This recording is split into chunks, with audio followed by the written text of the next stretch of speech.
Bloomberg Audio Studios. Podcasts, radio, news. Welcome to the Bloomberg Daybreak Asia podcast. I'm Doug Krisner. President Trump has imposed tariffs on goods from Canada, Mexico, and China. Now, in terms of Canada and Mexico, rates of 25% each. For China, 10%. These tariffs will take effect at 12:01 a.m. Tuesday morning, and they will apply to a wide range of goods. Mexico and Canada have already vowed countermeasures, although China's response to all of this has been a bit more muted. Bloomberg's Stephen Engle has more from Hong Kong. It is still, wrapping up the Lunar New Year holiday. The markets don't really start getting in full swing until midweek in China. Xi Jinping has not necessarily commented directly on this that we know of, but Commerce Ministry has. They've expressed the strong dissatisfaction and also vowed corresponding countermeasures, as you rightfully said. They didn't elaborate what those measures might be. They've also pledged to file a complaint at the WTO citing serious violation of international trade rules. But beyond tit-for-tat retaliation on tariffs, they could expand their export controls on critical minerals. They could restrict market access to some American companies. They could do something with the renminbi, obviously, to cushion the blow on exporters. And that's why we'll be watching the daily fixing later this morning. The offshore yuan approaching that record low right now. Around 7.3. So a number of things they can do, but keep in mind there could be some benefit here for exporters in China if Trump is going after on a larger scale with Canada and Mexico and vowing to go tough on the EU on the trade front. That could open up export opportunities to those markets for China. So, this is still early days. E-commerce to the United States, that's one step. There could be further export tariffs from China to the United States, upwards of 60%. He's also vowing to further increase those tariffs if there are retaliatory measures from the countries targeted, including China. So we're just in early days here. Clearly, the Chinese economy is struggling to gain footing of its own making, largely because its export situation has kind of supported the economy at a time when the property sector is still trying to find its footing, and of course, consumer confidence is so weak. So, yes, these tariffs are going to hit the Chinese economy, but I think initially it's going to be fairly muted because there's been a lot of front loading of orders, from the United States of Chinese goods. That was Bloomberg's chief North Asia correspondent, Stephen Engle. So let's take a closer look at the broader market backdrop right now. Joining me from Sydney is Jun Bei Liu, founder and portfolio manager at TenCap. Jun Bei, it's always a pleasure. A lot of volatility at the moment and a little bit of downside here. How do you evaluate what's happening in markets right now? Look, we are actually seeing quite a lot of opportunity at this point. The market is a little bit surprised by the timing of this tariff imposition because obviously we talked about the quantum of it, but how quickly he brought it in has really surprised the market, hence why we see a bit of sell-off. But, net, I think it is a little bit harder for investors to call that what the actual tariff will be eventually, or whether there may not be any tariff. So there's a lot of uncertainty on that front. Hence why we're seeing people taking money off the table. It's been a good, equity market for the last year and a bit. So we just seeing people a little bit nervous. But I think, for a lot of long-term investors like ourselves, we're actually pretty excited. We think this does represent good buying opportunity, particularly for some of the companies that potentially get impacted if those quality companies, whether they're healthcare or whether they're some consumer names. We will be looking at these opportunities to really pick up those companies. Jun Bei, you know well how fragile the Chinese economy seems to be right now. It's been very reliant on export-driven industries. So to what extent could these tariffs threaten to undermine Chinese growth? Look, I think it's the 10% imposition is not as large as what it could have been. 65% would have been pretty nasty, but 10% is not too bad. I think China is on a slow road to recovery. we will have to see more stimulus, and a consensus are expecting that the first quarter this year, that China will come up with more stimulus, obviously targeted more at consumer and the SMEs. But these should continue to drive recovery there in China or China-related equities. I think because the less focus on the heavy, the housing market and the like, it will see a sector like commodities to be under more volatility pressure. Because now that we have tariff, net higher tariff is not great for commodity businesses around the world. So it's not just China. So it's just changing the dynamic somewhat. We think China is coming back with more stimulus, but not roaring back. But we will be focusing more on the consumer SMEs, more structural growers than your cyclical, names like the resources. China, at least for today, is still on holiday for Lunar New Year. I'm curious as to whether or not you are seeing or have seen any high-frequency data about the performance of Chinese consumers during this period. How well do you think they've been holding up during the holiday? Yeah, I actually think it's been pretty good for some of the data we've seen. It seems like there's broad-based optimism. However, I think the strength we saw in the December quarter seems to have faltered somewhat, just on the consumer front, but it's still pretty strong. So, we're hopeful when we get the full picture, once that's done, that will continue to drive the return of it. But from here, you really, China's recovery is really about, the continuous sort of stimulus targeted to consumer, to the SMEs. Without those stimulus, I think, the confidence just not yet strong enough to sustain its own recovery. So we've been talking a little bit about tariffs. We've been talking about U.S.-China relations in regard to those tariffs. But now I'm thinking about U.S.-China relations in regard to artificial intelligence, particularly around last week's story when it comes to DeepSeek.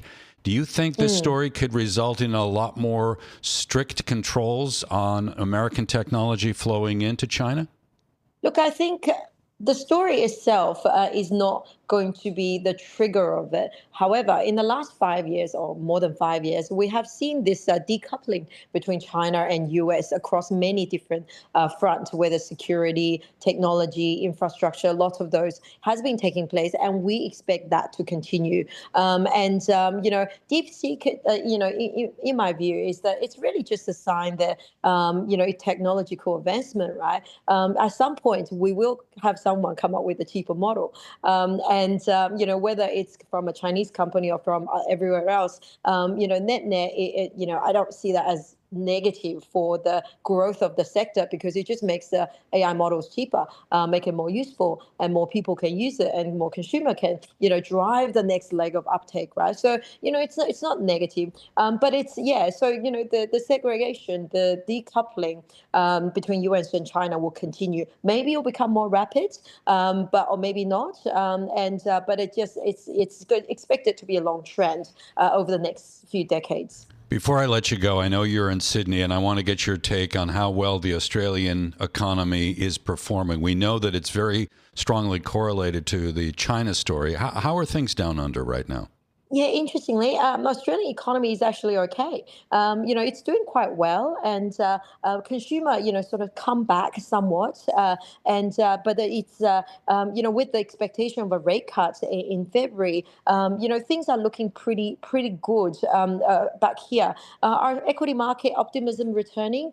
January would deliver a very strong return in January, and we do think this year could be the year for the Aussie market to outperform some of its peers, like the US Nasdaq peers. So the market conditions here is good. We expect this reporting season just about to start is going to generate a bit more positivity relative to last reporting season. Earnings would have done a little bit better than expected, and they're holding the margin well. So, and also our resources company, with commodity prices doing okay, is actually expected to pay big dividends again. So, so net there, we're actually pretty positive over here. Jun Bei, we'll leave it there. It's always a pleasure. Thanks for making time to catch up with us. Jun Bei Liu, founder and portfolio manager at 10Cap, joining us from Sydney here on the Daybreak Asia podcast.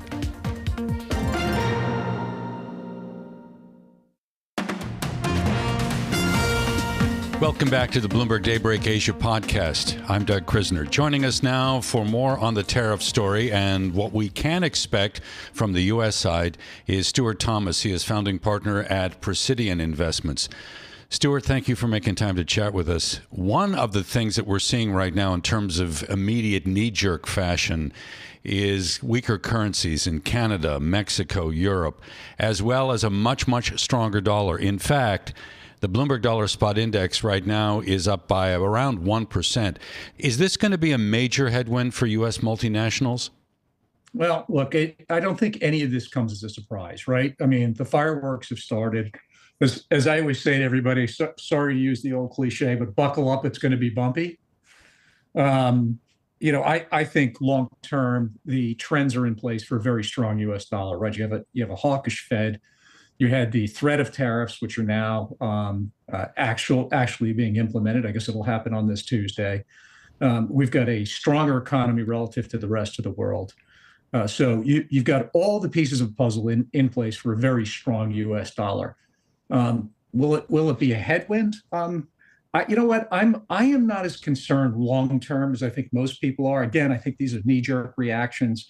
Let's think about where this is coming from. President Trump is the penultimate negotiator. This is not about punishing our trade partners. This is about trying to implement fair trade policies and stop putting U.S. companies and their workers at a disadvantage. So we're getting an immediate response on the part of both the government in Canada and the government in Mexico. It seems as though retaliatory tariffs will be put in place. This smells a little bit like a trade war rather than a process of negotiation. Well, you know what, Doug, let's remember, if Canada, for example, what is it? I think we represent, exports to the U.S. represent something like 25%, maybe it's even higher than that these days, of their GDP. So I still think this is initial reaction. I think this is to bring everybody back to the table. Nobody wants an extended trade war. It would absolutely impact the U.S. market over the long term. So I think this is to get everybody back to the table. We knew they would react in this fashion, but I don't believe it's going to hurt them a lot worse than it will hurt us. And that's not to say that we want to be in an extended trade war here. But I think it's to bring people back to the table. No one should be surprised by the retaliation. So I hear what you're saying in terms of a negotiating strategy, but let's assume for a moment that the process takes several months. And in that period, there are inflationary pressures that begin to seep through here. I'll use one example. Wolf Research was saying the average price of a new car in the U.S. may climb by around $3,000. Does the inflationary, even though it may be kind of short term, does that concern you in the least? Well, it does, because ultimately that impacts our GDP. I mean, a prolonged trade war could peel off 100 basis points of GDP for us. But I think what you're going to see, I think there are going to be a lot of benefits. Again, we're all guessing at where this is going. I think it's to bring people back to the table, to negotiate, to end unfair trade policies. I like it short term, not obviously long term. We've seen this type of action before. If Canadian companies hadn't already been considering moving business and manufacturing to the U.S., they sure as heck will now. So I think it could ultimately be a big benefit to us, but an extended trade war, to your point, will absolutely peel off GDP. I think the price action in the bond market is going to be particularly interesting. On one hand, there may be some haven buying, people wanting to reduce their exposure to risk. The other tension is going to come from the implicit inflationary impact of tariffs. What do you think is going to happen to the interest rate environment? Well, I mean, I think we're already seeing that. But first and foremost, we've got a lot more flexibility here than either Canada or China, for that matter, or Mexico. We've got all of the elements in place for a strong U.S. dollar, and we have reiterated, both the Treasury Secretary and President Trump have reiterated our commitment to ensuring that the U.S. dollar remains the reserve currency of the world. That is going to still drive, in a risk-off situation, is going to drive people to U.S. bond market. So if you were putting a strategy together, given the current environment, what assets, what instruments would you be deploying right now as a part of that? Well, I'd like to take it, Doug, if you don't mind, in just a slightly different avenue here, because One of the things that really concerns me most is that, and this is one of the things you and I were talking about before, most U.S. investors don't even understand the implications of a strong U.S. dollar policy and a falling foreign currency, the impact that it has on the returns of their international investments. So if I could take it in a different direction and say, I think we need to start raising awareness, because we've done an awful job of that, especially when it comes to the equity side of the equation, where people own ADRs, and it's understandable why they may think they don't have the risk, right? U.S. listed securities traded in U.S. dollars, they don't understand that they've got risk. So I want to raise a cautionary flag here and say, you need to reevaluate your portfolio. All of us own international equities, and fixed income for that matter.